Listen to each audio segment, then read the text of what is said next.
नमस्कार सभी को।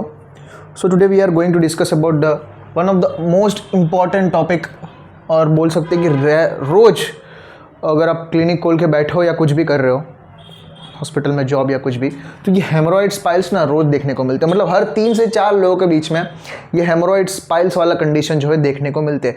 तो हेमोरॉइड्स जो पाइल्स है, नॉर्मली लोग पाइल्स वर्ड को ज़्यादा जानते हैं, मगर इसका दूसरा नाम है हेमोरॉइड्स। तो हम हेमोरॉइड्स पढ़ने से पहले कि हम डिफ्रेंशिएट करते कि भाई बहुत लोगों को एनस रिलेटेड कंप्लेंट्स होते हैं। मैंने बोला 3 से 4 लोगों के बीच में एनस रिलेटेड कंप्लेंट आज के टाइम पे ज़्यादा होता है, क्योंकि excessive consumption of maida and not only this but obesity, lack of exercises की वजह से फालतू का जंक फूड खा लेना एंड कॉन्स्टिपेशन की लोग कॉन्स्टिपेशन होता है। कॉन्स्टिपेशन के पीछे भी बहुत एक साइकोलॉजिकल रीज़न ये है कि वो कुछ चीज़ें डाइजेस्ट नहीं कर पाते, तो कॉन्स्टिपेटेड हो जाता है। क्या होता है? कॉन्स्टिपेटेड हो जाता है। कॉन्स्टिपेटेड होने की वजह से जो रेक्टम होता है ना, रेक्टम के नीचे एनस होता है, जो रेक्टम है, रेक्टम में वहाँ पे पूरा स्टोन लाइक पत्थर की तरह भर के वहाँ जो स्टूल जो है वो वहाँ रहने की वजह से जो वो नीचे के जो स्प्लिंटर्स होते हैं वो एकदम स्टिफ हो जाते हैं, हाइपरटोनिसिटी हो जाती है। तो उसकी वजह से क्या होता है कि वो जो स्टूल ना बाहर निकल पाता है, एकदम यहाँ एनस के जो पेल्विक एरिया पीछे के साइड कितना एकदम भारी भारी लगता है। ओके, तो ये इसके मतलब एनस रिलेटेड कंप्लेंट की बात कर रहा हूँ। और मतलब ज़्यादा स्ट्रेन करने पर ब्लीडिंग होता है, स्टूल के साथ ब्लीड आता है, एक्सेसिव पेन, बर्निंग होता है। ओके, इतना ज़्यादा पेन होता है कि मतलब पेशेंट बोलता है कि सर मेरे से नहीं हो रहा है, मैं पेशेंट बैठ भी नहीं पाता है, जो चेयर होता है वहाँ पे पेशेंट सही से बैठ भी नहीं पाता है। अपना जो प्रॉब्लम है बहुत बोलता है कि बहुत गंभीर तरीके से वो प्रेजेंट करता है। ओके, तो हम पाइल्स को हम डिटेल में पढ़ने से पहले डिफ्रेंशिएट करते हैं कि भाई जो भी पेशेंट, फॉर एग्जांपल एक पेशेंट है, वो पिछले 10 दिन से ट्रैवलिंग कर रहा है, तो घर का खाना नहीं खाएगा, तो बाहर का खाना खा रहा है, होटल का फूड खा रहा है। तो वो सब खाने की वजह से 10 दिन के बाद क्लिनिक आया कि बोलता है कि डॉक्टर साहब मुझे बहुत पेट बहुत फूला लगता है, और मैं सुबह वॉशरूम गया था तो मुझे इतना बर्निंग पेन हो रहा था कि मतलब स्टूल निकली थी, मतलब जो वॉशरूम था वो आया भी था, बहुत कम क्वांटिटी में थी, और साथ में ब्लड भी निकला, जो स्टूल के साथ ब्लड भी निकला, एंड इतनी बर्निंग पेन थी, ऐसा लग रहा था कि मेरे से नहीं होगा। इसलिए मैं वहीं पे अपना जो कार्यक्रम था वो रोक के मैं बाहर आ गया वॉश करके। ओके, तो कोल्ड वाटर से उनको बहुत अच्छा लगता है क्योंकि वो बर्निंग पेन होता है। तो वो पेशेंट आके बोलेगा कि हम डायरेक्ट पाइल्स कंक्लूड कर सकते हैं? नहीं, क्योंकि बताता हूँ मैं कि व्हेनेवर जब भी पेशेंट आके बोलेगा कि डॉक्टर साहब बर्निंग पेन हो रहा है, क्योंकि पाइल्स के अंदर ना, पाइल्स का मेन, यहाँ पे मैं लिख देता हूँ, यहाँ पे बताता हूँ, पाइल्स का जो मेन सिम्टम है पेनलेस होता है। एंड जो ब्लीडिंग होता है ना, पाइल्स में ब्लीडिंग जो है बहुत प्रोमिनेंट होता है। ब्लीडिंग तो ब्लीडिंग कब होता है? पूरा स्टूल का पास ऑन होने के बाद ब्लीडिंग होता है। ओके, पूरा स्टूल का पास आउट होने के बाद ड्रॉप्स में ब्लीडिंग होता है। मगर एक और चीज़ है पाइल्स के अलावा, फिशर्स, एनाल फिशर्स। अब फिशर का मतलब क्या होता है? कट। जो एनस होता है वो ये एनल वर्ज होता है। यहाँ पे हार्डी स्टूल होने की वजह से पीछे के साइड क्या हो जाता है, एक ये इस तरह स्टूल जो है पास आउट हो रहा है। तो ये अगर हम देखेंगे तो यहाँ से स्टूल हो रहा है, तो यहाँ इस जगह पर एक क्रैक आ जाता है। कभी समझो तुम्हारा हाथ या पैर मतलब क्रैक आ गया है, तो उसी हाथ से तुम खाना खा रहे हो, तो बर्निंग होगा या नहीं हो? ऐसा ही होगा। तो यहाँ पे इतना हार्श कॉन्स्टिपेशन की वजह से बर्निंग पेन हो रहा है, और साथ में यहाँ पे क्या हो रहा है कि जो भी स्टूल निकल रहा है इसके साथ जो है वो ब्लड प्रेजेंट है स्टूल के साथ, एंड बहुत सीवियर बर्निंग। इसके जो सिम्टम है फिशर होते हैं। मोस्टली जो मैंने अभी केस बताया है वो पेशेंट जो है वो पाइल्स का पेशेंट नहीं हो, उसको फिशर्स का प्रॉब्लम है, क्योंकि इतने दिन से वो बाहर का खाना खाया। ओके, तो कॉन्स्टिपेटेड है। ओके, बाहर का ऑयली फूड, मैदा ज़्यादा खाया, वो सब बोला था कि ये सब हुआ है ऐसा सब। तो ऐसा कंडीशन पेन को बहुत बर्निंग पेन था, सीवियर बर्निंग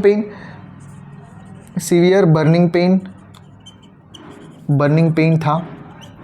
ओके, तो ये सारे सिम्टम्स है फिशर्स, एनल फिशर। तो डिफरेंशिएट कैसे करते हैं इन दोनों के? तो पाइल्स जो होते हैं ना, पाइल्स में क्या होता है कि जो इंटरनल वेन्स जो होते हैं ना, वेन्स जो होते हैं वो स्वेल हो जाते हैं, कंजेशन हो जाता है। स्वेल होने की वजह से जो अंदर का जो म्यूकस मेम्ब्रेन जो होता है, म्यूकस मेम्ब्रेन जो इलास्टिक टिश्यू वो सब जो रहते हैं वो स्वेल होकर प्रोलैप्स कर जाते हैं। ओके, वहाँ पे एक स्वेलिंग देखने को मिलता है, स्वेल होकर नीचे आ जाते हैं। तो ओके, उन सब कंडीशन को बोलते हैं पाइल्स। ओके, पाइल्स में क्या देखने को मिलता है? Affected no pain. पाइल्स में क्या होता है? नो पेन, पेन नहीं होता है। जो ब्लीडिंग होता है उसमें पेन नहीं होता है। मतलब बोलते हैं कि डॉक्टर साहब वॉशरूम जा रहा है, बोलेंगे पेशेंट्स खुद ही बोलेंगे तो वॉशरूम जा रहा है, फिर उसके बाद ब्लीडिंग हो रही है, तो that's called as internal piles. जो हम बढ़ेंगे internal and external piles. Okay okay, तो few drops of blood. Okay, तो ये हुआ पाइल्स के बारे में। तो फिशर्स क्या होता है? फाइल्स और फिशर्स, बहुत फिशर्स जो है ज़्यादा देखने को मिलते हैं। पेशेंट बर्निंग हो रही है तभी वो लेकर आएगा तुम्हारे पास, तो नहीं लेकर आएगा। ओके, तो बर्निंग हो रही है तो in fissures when stool come out, due to friction, जो मैंने बताया था, due to friction blood come out along with the stool, but in piles there is no blood on feces but bleeding happen in the end. Okay, मैंने बोला ना fishers में क्या होता है कि जो हार्ड स्टूल की वजह से, वो स्ट्रेन की वजह से, कट की वजह से वो फीकल मैटर के साथ ब्लड आता है, ब्लड स्टेन्स दिखते हैं, मगर पाइल्स के अंदर क्या होता है, और वो पेनफुल होता है, मगर पाइल्स में क्या होता है, वो पेनलेस होता है। ओके, तो यहाँ पे हमें समझ आ रहा होगा कि भाई पाइल्स क्या, फिशर्स क्या होते हैं और पाइल्स कैसे डिफरेंशिएट करते हैं। ओके, तो एक और थर्ड वो जो है फिशुला, क्योंकि जब भी हम तीनों की बात करेंगे, जब हम फिशर्स की बात करेंगे तब भी हम डिफरेंशिएट करेंगे, जब हम फिशुला की बात करेंगे तभी डिफरेंशिएट क्यों करेंगे, क्योंकि वो कंफ्यूजन स्टेट सब बच्चों को रहता ही है, सभी लोगों को रहता ही है। तो फिशुला क्या होता है? फिशुला में तो ये जो मैंने बताया था एनस, ये एनस है, तो यहाँ पे क्रैक हो गया है, ये क्रैक हो गया और ये कंटिन्यूसली ये बहुत दिनों तक ऐसा है, ये हील नहीं हो रहा है, हीलिंग नहीं हो रहा है। तो हीलिंग नहीं हो रहा है तो यहाँ पे बैक्टीरियल स्टूल वहाँ से पास हो रहा है, तो बैक्टीरियल इन्फेक्शन हो जाएगा, बैक्टीरियल इन्फेक्शन हो रहा है। बैक्टीरियल इन्फेक्शन हो गया तो वहाँ पे क्या होता है कि पस फॉर्मेशन हो जाता है। यहाँ पे क्या हो जाता है कि पस फॉर्मेशन हो रहा है, पस फॉर्मेशन हो रहा है। और पस फॉर्म जब अभी भी कभी भी बॉयल या कार्बंकल होता है तो क्या होता है कि एक पर्टिकुलर एरिया पर कैसा होता है कि ऐसा हो जाता है एंड एक बिंदी बन जाती है। ओके ओके, ये बिंदी पहले रहती नहीं है। ओके, यहाँ पे कहाँ होता क्या, बॉयल जहाँ एयर फॉलिक्यूल्स रहता है ना, एयर फॉलिक्यूल्स, बाल का फॉलिक्यूल, वहाँ पे म्यूकस ग्लैंड होता है। ओके, वहाँ पे ग्लैंड वहाँ पे होता है, तो वहाँ एयर फॉलिक्यूल, वहाँ से वो पस नहीं निकलता, अपना खुद का एक रूट बना के वहाँ से वो ड्रेन आउट हो जाता है। तो इसी तरह ये जो फिशुला, ये जो पाइल्स है, मतलब जो बैक्टीरियल इन्फेक्शन है, जो पस फॉर्म हुआ है, ये उसका जो मेन पार्ट है जहाँ से फिशर, वहाँ से नहीं निकलेगा, इसकी अपना खुद का जो है ये लिथोटोमी पोजीशन है। तो यहाँ पे एक पर्टिकुलर जगह पे साइड पे स्किन के वहाँ से अपने एक अलग से रूट बनाएगा, अलग से रूट बना के यहाँ से जो है वो पस जो है वो निकलता रहेगा। ओके, तो फिशुला जो है अपने अलग से पस निकालने के लिए अपना खुद का एक अलग से रूट बनाता है, इस रूट को बोलते हैं एनाल फिशुला। Okay, anal फिशुला। तो एनाल फिशुला के जो पेशेंट होते हैं वो पस निकलता है, जब देखो तब वो एरिया पे, बट एरिया पे एकदम लिक्विडिटी रहेगी, वेट रहेगा। ओके, तो वो पैड यूज़ करते रहेंगे। तो ये हुआ फिशुला का पार्ट। ओके, तो आई थिंक और एक और चीज़ भी होता है कि स्किन टैक्स क्या होते हैं, जो बट होता है, स्किन जो एनस होता है, एनस का जो बाहर वाला जो पार्ट होता है, अब यहाँ पे क्या देखो, ये बाहर वाला पार्ट है। ओके, तो यहाँ पे क्या स्किन टैक्स कैसे अपीयर होते हैं, तो यहाँ इस साइड एक ऐसा सा स्किन टैक्स अपीयर हो जाते हैं एनस के बाहर, स्किन टैक्स। तो ये पेनफुल होते हैं, ज़्यादातर बैठने की वजह से ओबेसिटी जो जिनमें होती है उनमें ये सब चीज़ें देखने को ज़्यादातर तक बैठते हैं। ओके, तो इनमें देखने को मिलता है। ओके, तो अभी यहाँ हम इन तीनों को ऊपर से देख लिए, तो हम देखेंगे हेमरॉइड्स। तो हेमरॉइड्स का हम बेलीज एंड लव के टेक्स्ट बुक में क्या दिया है, hemorrhoids are the symptomatic enlargement. देखो बहुत इंपॉर्टेंट है ये line, hemorrhoids are the symptomatic है enlargement of the internal hemorrhoidal venous plexus. देखो पाइल्स में दो टाइप के होते हैं, एक तो इंटरनल पाइल्स जिसको हम ट्रू पाइल्स बोलते हैं, एंड एक्सटर्नल पाइल्स फॉल्स, जिसको बहुत बार इन एक्सटर्नल पाइल्स को स्किन टैक्स से कंफ्यूज हो जाते हैं। ओके, तो अपने सबसे पहले हम एक बार एनस का ये हमने देख लिया डेफिनेशन क्या होता है कि सिम्टोमेटिक एनलार्जमेंट, किसका एनलार्जमेंट होता है, internal hemorrhoidal venous plexus. Okay, internal hemorrhoidal venous plexus. तो क्या हो रहा है कि इंटरनल हेमरोइडल वीनस प्लेक्सस क्या होता है कि व्हेनेवर, तो मैंने बोला ना दो होते हैं और एक मिक्स्ड वाले में दोनों हो रहे तो उसको मिक्स में डाल देंगे। ओके, तो एनस के एनाटॉमी की बात करते हैं तो इस पार्ट को बोलते हैं superior rectal when. Superior rectal when, इसको हम स्पेलिंग हेमरोइडल वेन से भी जानते हैं, इसको इंटरनल हेमरोइडल वेन। जो तो ये इंटरनल हेमरोइडल वेन है, ये हुआ middle rectal vein. Okay, superior rectal when, inferior rectal vein, ये जो पार्ट है ना rectum, rectal and part of rectal है। ओके, एंड जो ये वाला पार्ट है इंफीरियर रेक्टल वेन, ये जो एनास्टोमोसिस है प्लेक्सस, ये इंफीरियर के है और ये सुपीरियर के है। ओके, तो सुपीरियर का दूसरा नाम है इंटरनल हेमरोइडल वेन। सुपीरियर का दूसरा नाम क्या है? Internal haemorrhoidal when. मैं अच्छे से लिख देता हूं, इंटरनल हेमरोइडल वेन, दूसरा नाम internal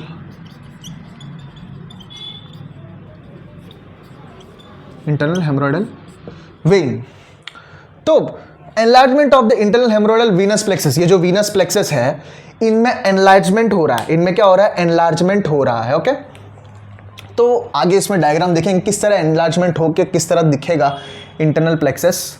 and majority of cases में, मेजॉरिटी ऑफ क्लिनिक में मेजॉरिटी ऑफ केसेस जो होते हैं वो इंटरनल, 80 to 90% केसेस में हमें पाइल्स जो होते हैं वो इंटरनल पाइल्स देखने को मिलते हैं एंड कुछ कंडीशंस में हमें एक्सटर्नल पाइल्स देखने को मिलता है। मोस्ट ऑफ द केसेस में क्या होता है कि मिक्स्ड पाइल्स देखने को मिलते हैं, अंदर भी होता है बाहर भी होता है। ओके, तो अगर एनलार्जमेंट, तो एनलार्जमेंट ऑफ द इंटरनल, ये एनलार्जमेंट हो रहा है तो उस कंडीशन को बोलते हैं हम हेमरॉइड्स। ओके, तो हम हेमरॉइड्स का मतलब इंटरनल को ही पकड़ के चलना है। Okay, they are the true piles.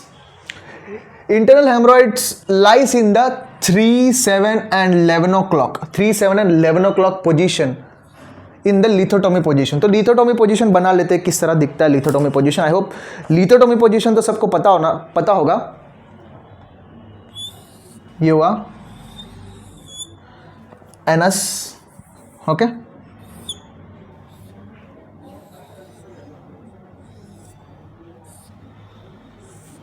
ये हुआ लिथोटोमी पोजीशन। ओके, तो यहां पे क्या हो रहा है? इंटरनल हेमरॉइड्स लाइस, इंटरनल हेमरॉइड्स जो होते हैं, जो इंटरनल हेमरॉइडल वेन्स जो होते हैं, वेन्स वो 3 जगह पर प्रेजेंट होते हैं। एक तो 3 o'clock, 3 o'clock ये क्लॉक समझ लो, ये हुआ 3 o'clock। फिर 7 o'clock, फिर 11 o'clock। ओके, तो यहां प्रेजेंट होते हैं। तो जब भी लिथोटोमी पोजीशन में हम पेशेंट को एग्जामिन करेंगे ना, एग्जाम प्रोक्टोस्कोपी करेंगे तो हमें इस तरह देखने को मिलता है वेन्स। ओके, तो जब हेमरॉइड्स होंगे वो इस तरह देखने को मिलेंगे। एंड अगर यहां पे एग्जैक्टली ये प्लेसेस पे ही अगर हो रहा है तो इनको हम बोलेंगे प्राइमरी इंटरनल हेमरॉइड, जिसको हम बोलेंगे प्राइमरी हेमरॉइड्स बोलते हैं। ओके, एंड अगर बीच में भी हो रहा है, ये वाले पार्ट में भी हो रहा है, इनको बोलेंगे सेकेंडरी हेमरॉइड्स, वो हम आगे देखेंगे। सेकेंडरी हेमरॉइड्स में डेवलप बिटवीन दिस पोजीशन, ये पोजीशंस के बीच में जो डेवलप हो रहा है इसको हम बोलते हैं सेकेंडरी हेमरॉइड्स। इनके नाम भी मैं लिख देता हूं, लेटरल, लेफ्ट लेटरल,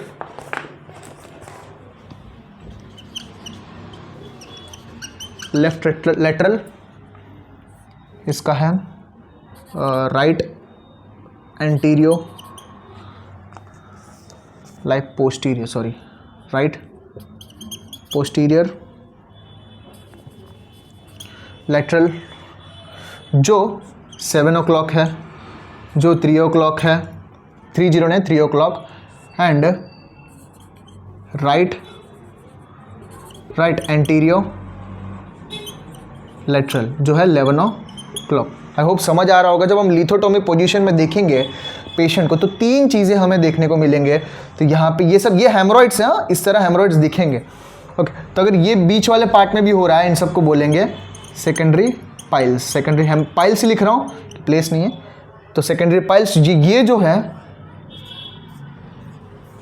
ये प्राइमरी पाइल्स के अंदर आएंगे। ओके, तो ये हुआ प्राइमरी पाइल्स की बात है। ये introduction part from Bailey's and Love से मैंने लिया है।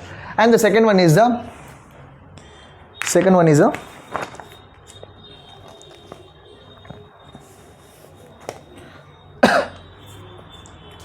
External hemorrhoids relate to the venous channels of the external. अभी प्राइमरी इंटरनल हेमोरॉइड्स की बात की, जो इंटरनल है।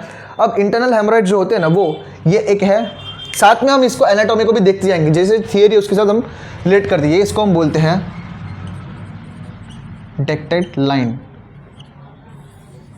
जो इंटरनल हेमोरॉइड जो होता है ना, वो डेक्टेड लाइन के ऊपर ही होता है। ओके, ऊपर ही होता है। इंटरनल पाइल्स जो होते हैं उसके ऊपर के साइड ही होता है, और जो डेक्टेड लाइन के नीचे होते हैं, डेक्टेड नहीं सॉरी डेंटेड लाइन, इसको हम पैक्टिनेट लाइन से भी जानते हैं, dented line. Okay, dented line के नीचे है तो वो हम एक्सटर्नल पाइल्स के नाम से भी जानते हैं। ओके, तो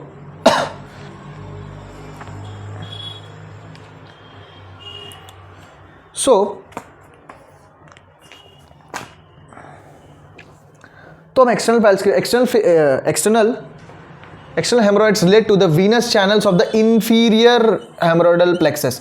तो जो इंफीरियर रेक्टल वेन है, यहाँ से इसके एनलार्जमेंट के वजह से जो हो रहा है, ये वेन के एनलार्जमेंट के वजह से जो हो रहा है, उसको हम बोलते हैं external hemorrhoids.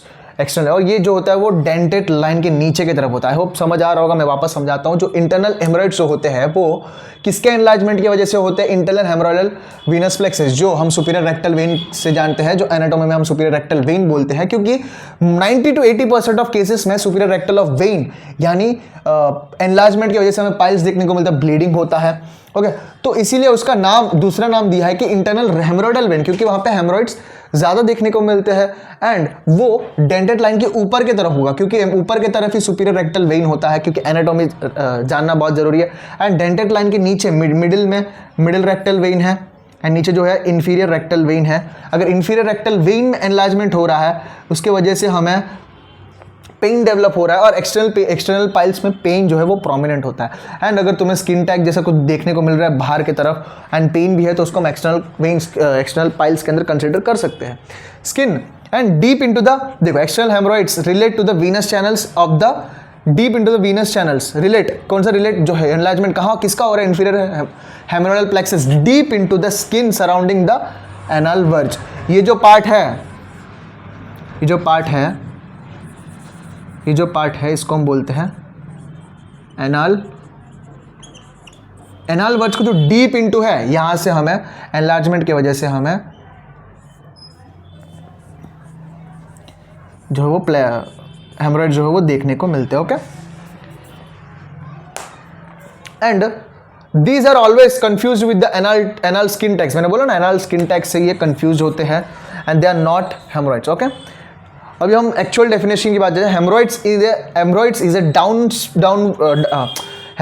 Downward sliding of the anal cushion. हम वही पाइल्स का मतलब वही जानते हैं कि तुम पाइल्स को इमेजिन करो कि पाइल्स में क्या होता है कि एनस से कुछ चीज़ें प्रोलैप्स होकर बाहर आ रही है, वो रेक्टल प्रोलैप्स है, वो बहुत सारी चीज़ें डिफरेंट है। ओके, जब कुछ पाइल्स में कुछ चीज़ें प्रोलैप्स होकर बाहर आ रही है ना, वो 4th स्टेज में होते हैं। जो 4 स्टेजेस में लिखे ना, 1st, 2nd, 3rd, 4th, जो 4th स्टेज में पाइल्स के अंदर पेन और साथ में जो प्रोलैप्स जो है वो देखने को मिलता है। तो anal cushion abnormally due to straining, important है, ड्यू टू स्ट्रेनिंग और एनी अदर कॉज में कॉजेस में हम आगे पढ़ेंगे, कॉजेस में इसके बारे में। ओके, एनल कुशन क्या होता है? पाइल्स का हेमोरॉइड्स का मतलब जो एनल कुशन है उसका डाउनवर्ड स्लाइडिंग हो रहा है। जो एनल कुशन है, ये वाला पूरा पार्ट, जो ऊपर का जो पार्ट है, यहाँ से लेके यहाँ वाला पार्ट, ये डाउनवर्ड स्लाइडिंग हो रहा है। क्यों हो रहा है? एबनॉर्मल ड्यू टू स्ट्रेनिंग किस वजह से हो रहा है? तुम एबनॉर्मली स्टूल को जबरदस्ती नीचे पास करवाना चाहते हो, तब जो है वो इस तरह हो रहा है। ओके, तो एनल क्वेश्चन में क्या क्या आता है, anal question contains aggregation of the blood vessels, मैंने बोला ना aggregation of the blood vessels, सिर्फ वेन्स ही नहीं, ये जो चीज़ है ना, ये जो है ये रेड रेड दिख रहे हैं, ये तीनों जो है एक आर्टरी बनाते हैं, ये मिटा देता हूँ मैं, ये तीनों जो एक आर्टरी बनाते हैं, superior rectal artery, superior rectal artery. तो इन रेक्टल आर्टरीज और वेन्स में जो भी एनलार्जमेंट हो रहा है, जो भी स्ट्रेन आने की वजह से वो स्वेल होकर ब्लीडिंग हो रहा है, उनमें एनलार्जमेंट होकर, नॉट ओनली वेन्स, साथ में स्मूथ मसल्स, जो भी smooth muscles, elastic connective tissue कहाँ प्रेजेंट है, जो म्यूकोसा है, ये म्यूकोसा है, उसके नीचे सब म्यूकोसा है, सब म्यूकोसा के अंदर मसल्स है, मस्कुलर है ना, स्मूथ मसल्स है, इलास्टिक कनेक्टिव टिश्यू, जो इलास्टिक कनेक्टिव टिश्यू यहाँ होते हैं, and the normally resides at the left lateral, मैंने बोला ना ये तीन, लेफ्ट लेटरल जो मैंने बोला, लेफ्ट लेटरल, जो एनाल कुशन का मतलब यही होता है, जो ये सब है ना, इनको एनाल कुशंस बोलते हैं, यहाँ वो प्रेजेंट होते हैं। ओके, जब हम लिथोटोमी पेशेंट को रखेंगे लिथोटोमी पोजीशन में, तब हमें ये चीज़ें दिखेंगे। ओके, तो left lateral, right posterior lateral and right anterior lateral जो मैंने लिखा है। ओके, तो यह स्ट्रेनिंग की वजह से जो ये इन वेन्स में जो है वो एनलार्जमेंट हो रहा है, इसकी वजह से जो है वो ये वाला पार्ट जो है वो नीचे की तरफ आ रहा है, वो वहाँ पे मैं डायग्राम बना के दिखाऊंगा वापस। ओके,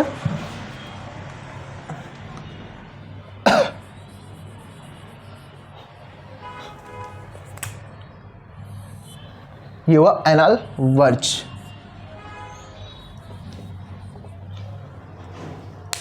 ओके, तो ये हुआ डेफिनेशन का पार्ट। ओके, तो हम ये स्प्लिंटर्स की बात करते हैं, इनमें स्प्लिंटर्स की, ये जो पार्ट है, ये वाला पार्ट, ये जो है इसको हम बोलते हैं इंटरनल स्प्लिंटर।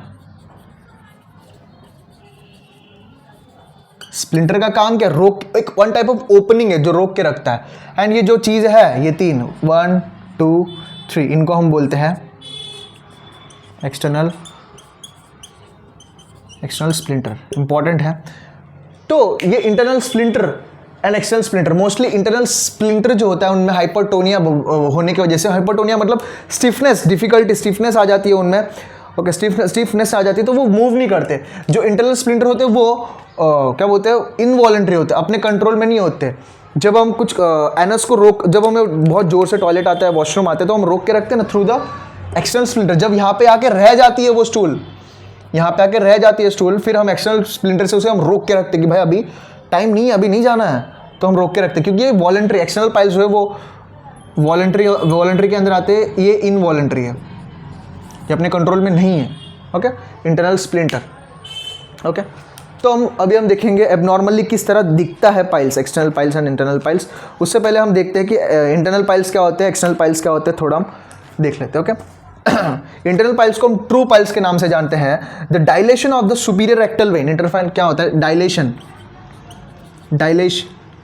डायलेशन ऑफ किसका हो रहा है, superior rectal, superior rectal vein, या इसको हम इंटरनल हेमोरोइडल वेन के नाम से भी जानते हैं। ओके, जानते हैं। ओके, सुपीरियर रेक्टल वेन, जिसको हम हेमोरोइडल वेन के नाम से भी जानते हैं। ओके, और एक्सटर्नल में क्या हो रहा है कि dilation of the inferior when, या प्लेक्सस भी बोल सकते हैं। इंफीरियर रेक्टल वेन में जो डायलेशन हो रहा है उसके हम बोलते हैं इंफीरियर रेक्टल वेन। ध्यान से देखना है, ध्यान से सुनना है। Okay, which is above the pectate या डेंटेट लाइन। इंटरनल फाइन जो होते हैं वो अबव द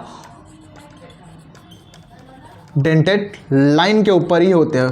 डेंटेट जो लाइन होता है इसको हम बोलते हैं डेंटेट लाइन। डेंटेट लाइन के ऊपर ही होते हैं, जो ऊपर ही देखने को मिलते हैं। यहाँ से वॉशरूम आ रहा है, यहाँ पे मेरे को डायग्राम बना देना था एक्चुअली में। ओके, ताकि हमें अच्छे से समझ आए। ओके, तो हम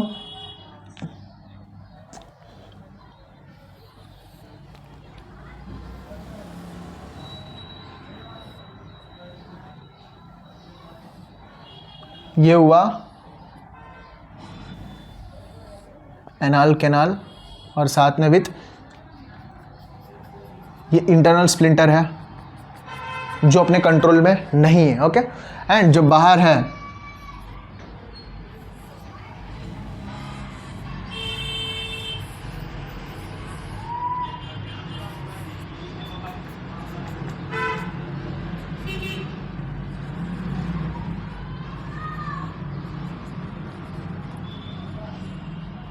जो बाहर की तरफ है, ये 3 होते हैं 1 2 3, इनको हम बोलते हैं एक्सटर्नल स्प्लिंटर, एंड ये हुआ इंटरनल स्प्लिंटर। ओके, तो हम यहाँ पे एनल कॉलम्स बनाएंगे। ये हुए एनल कॉलम्स, ये हुए एनल कॉलम्स।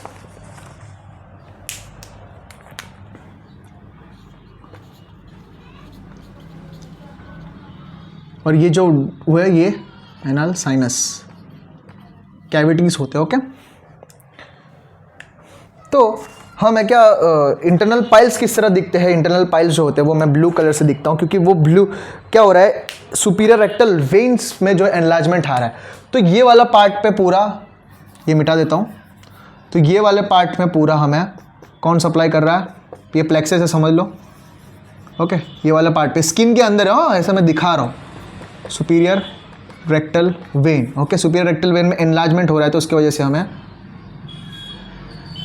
इस तरह जो है वो हेमोरेज देखने को मिलते हैं। ओके, तो ये हेमोरेज जो वो 3 o'clock में हो सकता है, 7 o'clock में हो सकता है, 11 o'clock में हो सकता है, या तीनों में हो सकता है, या इन तीनों के साथ में आजू बाजू भी हो सकते हैं। उनको हम सेकेंडरी वीनस प्लेक्सस भी बोलते हैं। ओके, और भी होते हैं इस तरह प्रेजेंट होते हैं। ओके, किसका एनलार्जमेंट? सिर्फ और सिर्फ वेन्स का ही नहीं, साथ में जो स्मूथ मसल से अंदर की तरफ जो स्मूथ मसल्स होते हैं, इलास्टिक कनेक्टिव टिश्यू, इन सब म्यूकोसा, ये सब जो है वो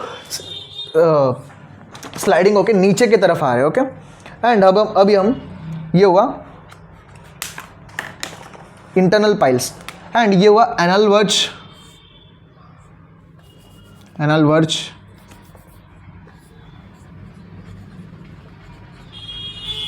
यहाँ पे जो कौन सप्लाई करता है?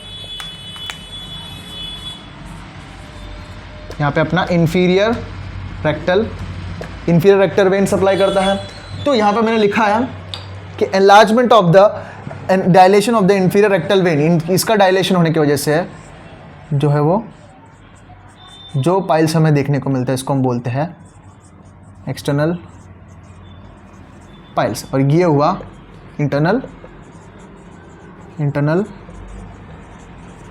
ये हुआ एक्सटर्नल पाइल्स। Okay, fine. तो आई होप तुम्हें अब सबको समझ में आ गया कि ये वो नॉर्मल एनाटॉमी, ये एबनॉर्मल एनाटॉमी जो मैंने लिख के रखा है। इस तरह ये वाले पार्ट पे डेंटेड लाइन, ये वाला डेंटेड लाइन है, ये डेंटेड लाइन है।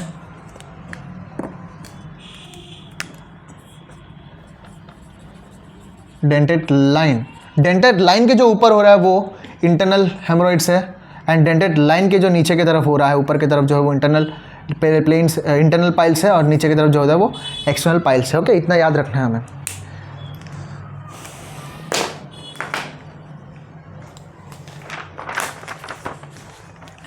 तो आगे हम देखते हैं। So internal hemorrhoids may be of primary and secondary. ये प्राइमरी भी हो सकते हैं, सेकेंडरी भी हो सकते हैं। मैंने बताया प्राइमरी में क्या होता है, सेकेंडरी में क्या होता है। वन मतलब ये प्राइमरी हुआ, सेकेंडरी हुआ। तो इंटरनल पाइल्स जो है अगर एग्जैक्टली यहाँ ये वाले प्लेस पे हो, क्योंकि यहाँ पे जो है उसका मेन प्लेस होता है, जो आर्टरिकल सप्लाई जो होता है वो यहाँ ये 3 पार्ट में होता है। ओके, मेजॉरिटी हमें ये 3 पार्ट में ही देखने को मिलता है, मगर कुछ कंडीशंस में ये दूसरे जगह पे भी हमें देखने को मिलता है। वो क्या बोलते हैं, डायलेशन, एनलार्जमेंट, वो सब हमें दूसरे पार्ट में भी देखने को मिलता है। उन सब कंडीशन को बोलते हैं सेकेंडरी। ओके, तो dilation of the main tributaries of the superior rectal when, dilation of the main superior rectal vein, SRV मतलब superior rectal vein which lies in the anal columns, which lies in the anal, मैंने बोला ना dilation. Primary क्या होता है कि इनमें dilation जो द मेन, ये मेन ट्रिब्यूटरीज है, main tributaries of main superior rectal vein why lies in the anal columns. ये जो है ये एनल कॉलम्स है, एनल कॉलम्स को जो वहाँ पे सप्लाई हो रहा है वहाँ से हमें जो है वो प्राइमरी निकल के आते हैं।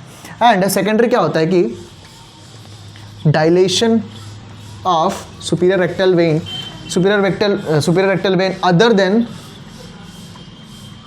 देन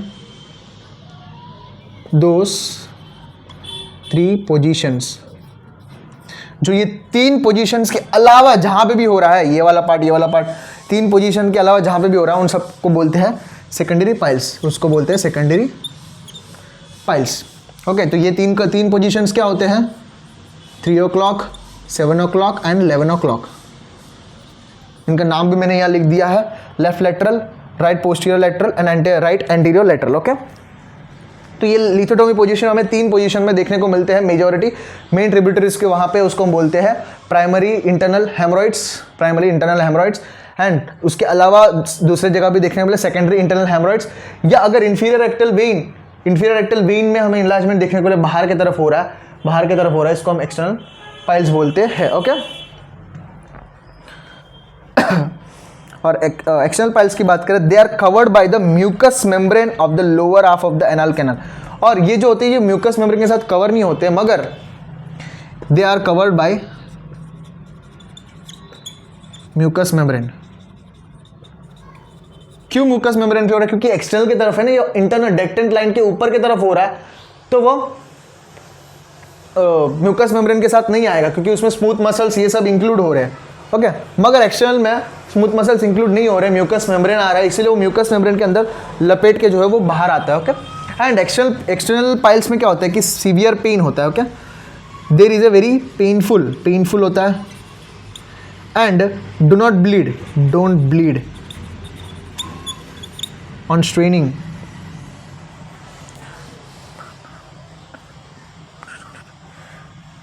तो एक्सटर्नल पाइल्स, जो इंटरनल पाइल्स होते हैं वो ब्लीड नहीं करते, सिर्फ 4th स्टेज में ही ब्लीडिंग, इंटरनल हेमरेज होते हैं वो ब्लीडिंग करते हैं मगर पेन नहीं होता है, सिर्फ 4th स्टेज में ही पेन होता है। मगर इन एक्सटर्नल हेमरेज जो होते हैं वो पेनफुल होते हैं, क्योंकि वो बाहर की तरफ, मैं बताता हूँ पेनफुल क्यों होते हैं। जो एक्सटर्नल जो डेंटेड लाइन है, ये डेंटेड लाइन की कहानी है। जब डेंटेड लाइन के जो ऊपर वाला पार्ट है ना, ये इनवॉलंटरी कंडीशन में अपने कंट्रोल में नहीं है। जब फॉर एग्जांपल जब हॉस्पिटल में कोई, तो वैसे मारधाड़ वाले एरिया में तुम जॉब करोगे क्लिनिक में, हॉस्पिटल में, तब क्या होता है कि बहुत सारे चाकू जो मारते हैं ना, वैसे केसेस आते हैं, तो उसमें क्या होता है कि परफोरेट हो जाता है इंटेस्टाइन, ब्रेकडाउन, उनका जो इंटेस्टाइन जो है परफोरेट हो जाता है। तो उन सब कंडीशन में हम पेशेंट जो है वो एकदम, हम जब सर्जरी करते हैं, सर्जरी करेंगे तो पेशेंट जो है जब हम खोलेंगे, ओपन करेंगे, जब हम उसके जो भी इंटेस्टाइन हम जिस तरह भी स्टिचेस करेंगे, हाथ लगाएंगे, कुछ भी करेंगे, उसको पेन नहीं होगा, क्योंकि वो इनवॉलंटरी कंडीशन में, वो उसको पता नहीं चलेगा। ओके, मगर जब बाहर की तरफ जो स्किन है, जहाँ जहाँ नर्व एंडिंग ज़्यादा है, वहाँ उसको पेन ज़्यादा होगा, अंदर की तरफ कुछ पेन नहीं है। तो जो डेंटेड लाइन के जो ऊपर वाला पार्ट है ना, इंटरनल स्प्लिंटर, वो सब वाला पार्ट, वहाँ पे इनवॉलंटरी, तो वहाँ पे पेन नहीं है। इसीलिए जो पेन सिर्फ 4th स्टेज में ही देखने को मिलेगा, जब ये पूरा का पूरा बाहर आ जाता है। जब ये पूरा का पूरा बाहर आ जाता है, अब अंदर रखेंगे तो भी नहीं जाएगा, बाहर लटकता रहेगा, उस कंडीशन में पेन जो है सीवियर हो जाता है। तब तक ये चारों के चारों स्टेजेस में ब्लीडिंग होता रहता है। मैं 6 स्टेजेस बताता हूँ। ओके, एंड एक्सटर्नल पाइल्स में पेन क्यों होता है मैं बताता हूँ। एक्सटर्नल पाइल जो नीचे वाला पार्ट है, जो एक्सटर्नल स्प्लिंटर जो है, वो वॉलंटरी कंडीशन में, वॉलंटरी हम उसको कंट्रोल कर सकते हैं। कंट्रोल कैसे कर पा रहे हैं? क्योंकि नर्व एंडिंग से वायर कनेक्शन हुआ है, तो वहाँ पे हम कंट्रोल कर सकते हैं, तो वहाँ पे पेन भी ज़्यादा होगा।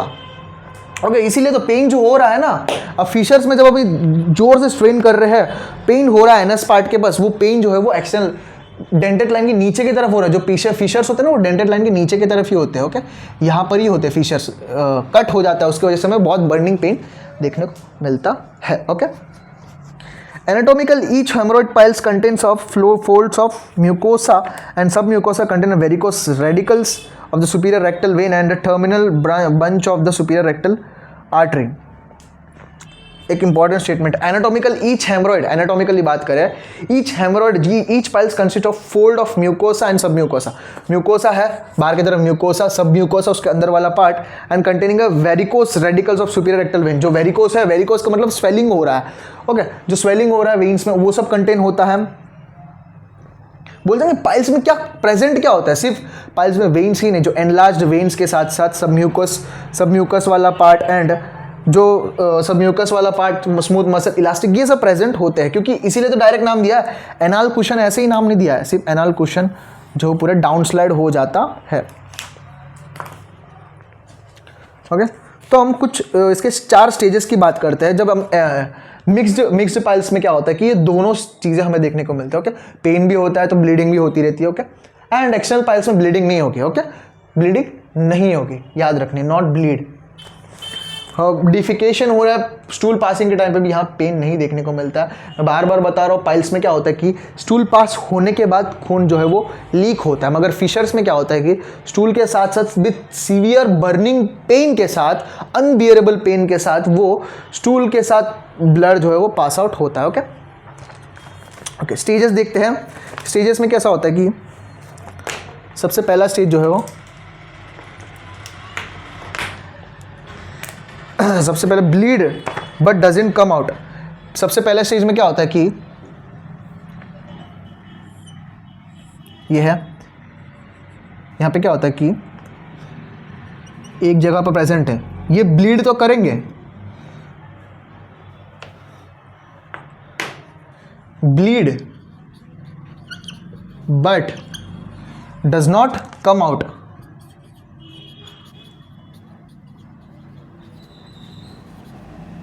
ये ब्लीड तो कर रहे हैं मगर बाहर नहीं आ रहे हैं, डज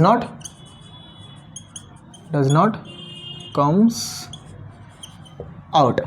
ओके, तो इतना छोटा होता है। Okay, and then second stage में क्या होता है, ये पहले स्टेज में इसमें पेन नहीं होगा मगर ब्लीडिंग हो रही है। ओके, एंड सेकेंड स्टेज में क्या हो रहा है कि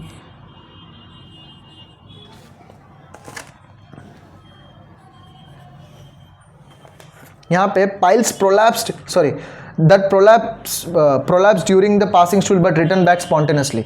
ये जो चीज़ है, ब्लीड तो हो रही है, ब्लीडिंग तो होगी, मगर प्रोलैप्स हो रहा है कब, जब स्टूल पास हो रहा है, stool passing, and stool pass होने के बाद अपने आप वो अंदर भी जा रहा है, अंदर भी जा रहा है। यहाँ पे कोई प्रोलैप्स नहीं देखने को मिल रहा है। स्टूल पास होने के बाद वो फिर अपने आप अंदर जा रहा है। एंड थर्ड स्टेज में क्या हो रहा है कि piles prolapse during defecation and can replaced back only by manual. यहाँ पे ब्लीडिंग हो रही है, ब्लीडिंग हो रही है मगर प्रोलैप्स भी हो रहा है। यहाँ प्रोलैप्स में क्या हो रहा है कि अपने आप अंदर स्टूल पास आउट हो गया, ब्लीडिंग हो गई, फिर अपने आप वो पाइल्स जो पाइल्स है वो अपने आप अंदर चले जा रहे हैं, जो भी पाइल्स है जो लटकने वाले हैं वो पूरे अपने आप अंदर चले जाएंगे। मगर थर्ड स्टेज में क्या होता है कि थर्ड स्टेज में पता चल रहा है कि भाई उसको फिंगर रख के हमें अंदर करना पड़ रहा है, फिंगर रख के हमें अंदर करना पड़ रहा है। ओके, ब्लीडिंग प्रोलैप्स जो होता है, प्रोलैप्स को हमें मैनुअली अंदर करना पड़ता है, मैनुअली हमें अंदर करना पड़ता है। एंड द फोर्थ स्टेज में क्या होता है कि piles does not that are permanently prolapsed, permanent prolapse देखने को मिलता है। तो इसमें क्या होता है कि इसमें कोई हम मैनुअली भी अंदर नहीं रख सकते, तो इसमें एंड तीनों के तीनों स्टेज में हम सिम्टोम मतलब ट्रीटमेंट दे सकते हैं, नॉर्मली विदाउट सर्जिकली ट्रीटमेंट दे सकते हैं, मगर फोर्थ स्टेज में जो है वो पेन एक्सेसिव रहता है हमें, तो सर्जरी करनी पड़ जाती है। तो ये हुआ अपने पाइल्स के बारे में कि भाई कौन से टाइप होते हैं, किस मतलब पाइल्स किस तरह होते हैं। बहुत जो कन्फ्यूजन है मैं वही दूर करना चाहता था, वरना तो ये डेली बेस में देखने को ही मिलते हैं ये सब केसेस। क्या होता है कि इंटरनल सुपीरियर रेक्टल वेन में एनलार्जमेंट हो जाता है, सिर्फ और सिर्फ मैंने बोला ना एक स्टेटमेंट, वो मैं आगे लिखूंगा अभी, सिर्फ और सिर्फ एनलार्ज वेन्स ही नहीं होते, बिकॉज म्यूकस सब म्यूकस पार्ट भी वहाँ पे बाहर आ रहे हैं। ओके, डेंटेड लाइन के ऊपर की तरफ है वो है इंटरनल पाइल्स, जो है उसको बोलते हैं ट्रू पाइल्स। इसमें ब्लीडिंग हो रही है मगर पेन नहीं है। एक्सटर्नल पाइल्स जो होते हैं वो बाहर की तरफ होते हैं, इसमें पेन है, ब्लीडिंग नहीं है मगर। ओके, जो ये उसको हम फॉल्स पाइल्स भी बोलते हैं क्योंकि वो स्किन टाइप्स में भी देखने को मिलते हैं। ओके, तो आगे हम देखेंगे इसके कॉजेज देखेंगे कि भाई कौन से कंडीशन में कॉजेज होते हैं। फिर उसके बाद हम देखेंगे कि इसका डिफरेंशियल डायग्नोसिस एंड इसके ट्रीटमेंट के बारे में थोड़ा देखेंगे। ओके।